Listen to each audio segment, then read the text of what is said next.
You সাল্লাল্লাহু আলাইহি ওয়াসাল্লাম হযরত মুহাম্মদ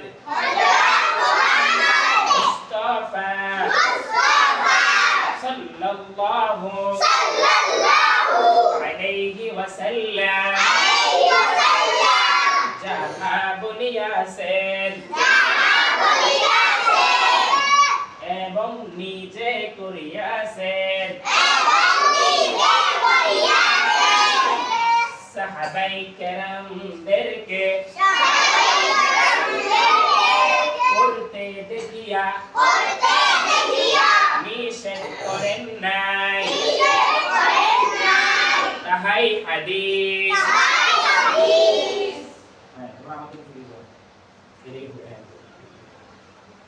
সবাই আমার দিকে ফিরো, এদিকে ফিরো। পিছনে জানলে আছে আমরা থাকবো, শুধু আমার দিকে ফিরলে হবে। হ্যাঁ, গুড। তাহলে হাদিস কাকে বলে? আমাদের প্রিয় নবী যত কাজ করছে, যত কথা বলছেন এবং আমাদের নবীর বন্ধু সাহাবায়ে কেরামরা যত কাজ করেছেন, যত কথা বলেছেন, সবগুলোকে হাদিস বলা হয়। মনে থাকবে? এক নাম্বার হাদিস শরীফ আখলিস দীনাকা ইয়াকফিকাল আমালুল কলিল। সবাই বলো, এক নাম্বার হাদিস শরীফ আখলিস দীনাকা ইয়াকফিকাল আমালুল কলিল। হাদিস শরীফের অর্থ তোমার ঈমানকে খাঁটি করো, অল্প আমলে নাজাতের জন্য যথেষ্ট হইবে। সবাই আমার দিকে খেয়াল করো। এক নাম্বার হাদিস শরীফ বলো। সোজা ভাই, একটু সোজা দাঁড়াও। সোজা হয়ে দাঁড়াও, কোনো ডুরাবেলি করা যাবে না, ডুরাবেলি করা যাবে। সোজা, একবারে সোজা। এক নাম্বার হাদিস শরীফ বলো সবাই।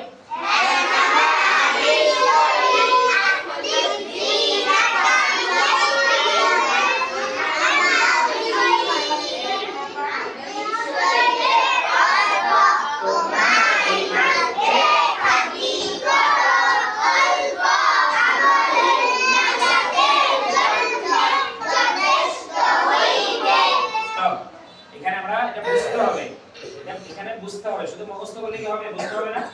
বুঝতে হবে। এখানে আল্লাহ তাআলা কি বললেন, আল্লাহ রাসূল কি বললেন?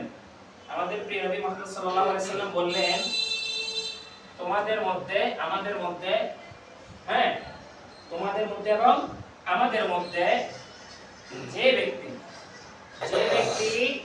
ভালো আমল করবে, কিন্তু আমলটা অল্প হোক। ভালো আমল কি আমল?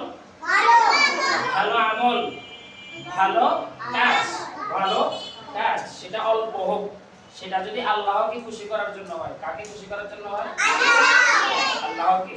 ভালো আমল সেটা নামাজ, রোজা, হজ, যাকাত, কোরআন তেলাওয়াত, কাউকে দান করা, কাউকে খাওয়ানো, কারোর সাথে সুন্দর ব্যবহার করা, ঠিক আছে, কাউকে উপকার করা, কাউকে সাহায্য করা, এটা যদি ভালো কাজ হয় আল্লাহকে খুশি করার জন্য। কাকে?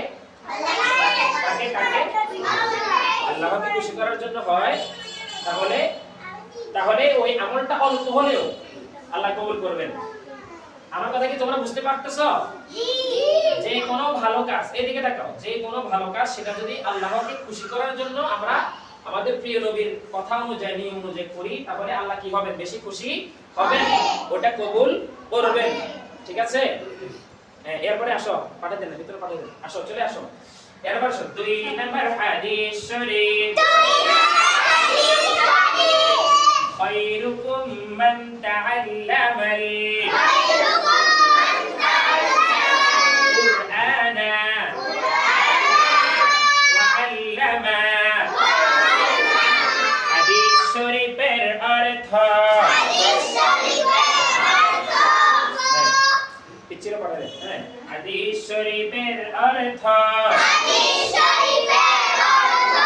তোমরা আমার দিকে তাকায় জোরে পড়বা, ঠিক আছে? জোরে চিল্লায়া, তাহলে সুন্দর লাগবে। হাদিস শরীফের অর্থ তোমাদের মধ্যে উত্তম ওই ব্যক্তি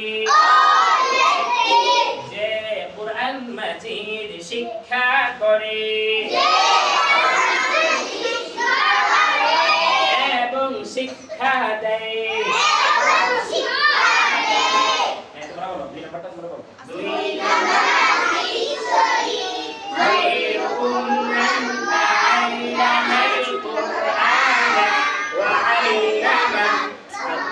শরীফের তোমাদের মধ্যে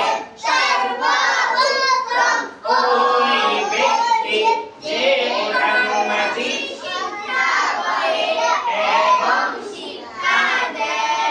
মাশাআল্লাহ। তাইলে আমরা এখানে কি বুঝতে পারলাম?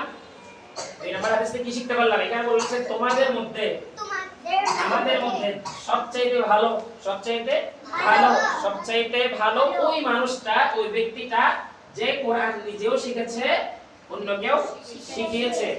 সবচেয়ে ভালো কে?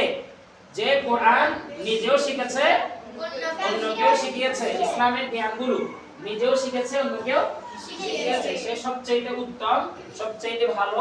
আল্লাহ তাআলা তাকে বেশি পছন্দ করেন। কথা কি বোঝা গেছে? তাহলে আমরা ইসলাম শিখতে হবে, কোরআন শিখতে হবে, হাদিস শিখতে হবে, ইসলামের যতগুলো জ্ঞান আছে, যতগুলো শিক্ষা আছে সেগুলো অর্জন করতে হবে। তাহলে আমরা দুনিয়াতেও সম্মান পাবো, মানুষ আমাদেরকে সম্মান দেবে, আর পরকালেও আমরা আল্লাহর কাছে জান্নাত পাবো। ঠিক আছে ইনশাআল্লাহ? ইনশাআল্লাহ। বড় তোমরা যারা বড় এক পাশে দাঁড়াও, ঠিক আছে? দেখি যে বড় তুমি পাশে দাঁড়াও, এই তাসলিয়া দিকে আসো, বড়রা এক পাশে দাঁড়াবে সব সময়। তাহলে তোমাদেরকে সুন্দর লাগবে, দেখা যাবে। ছোটরা এদিকে চলে আসবে। ফাতিহা তুমি যাও, তোমার ছুটি যাও। কায়দা এরপরে আসো তলাবুল ইলমি। সবাই 3 নাম্বার হাদিস শরীফ। তলাবুল ইলমি, তলাবুল ইলমি, তলাবুল ইলমি ফরিদাতুন আলা কুল্লি মুসলিম। এবার 3 নাম্বার হাদিস শরীফ। তলাবুল ইলমি শুধু ফরিদাতুন আলা কুল্লি মুসলিম। হাদিস শরীফের অর্থ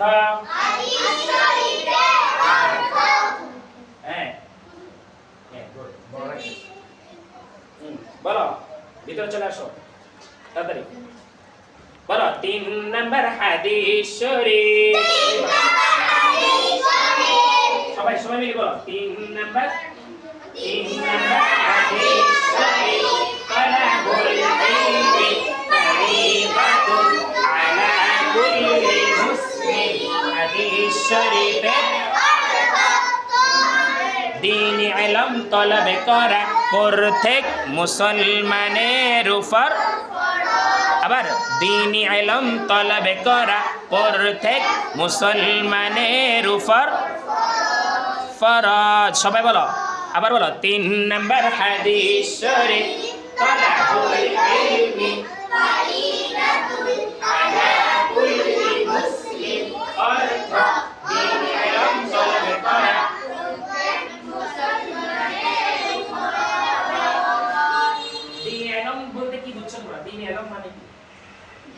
ইসলামিক জ্ঞান।